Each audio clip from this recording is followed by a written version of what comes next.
Hi friend, আজ আমি এমন একজন লেখকের কথা বলবো যিনি ছিলেন বাঙালি সকল পাঠকের প্রিয়। তৎকালীন উচ্চশিক্ষিত সাধারণ মানুষ বিভূতিভূষণ বন্দ্যোপাধ্যায় হয়ে ওঠার বিশেষ কারণ হলো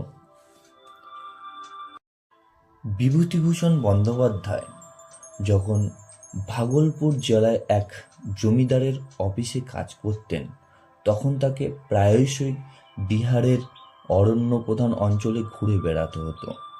সেই জঙ্গলের গ্রামের প্রকৃতি, সাধারণ মানুষের সঙ্গে তার নিবিড় সংযোগ তাকে দারুণভাবে প্রভাবিত করে এবং এই অভিজ্ঞতার ফলেই তিনি লেখেন আরণ্যক, যা কেবল একটি উপন্যাস নয়, প্রকৃতি ও মানুষের সম্পর্কের এক চিরন্তন কাব্য।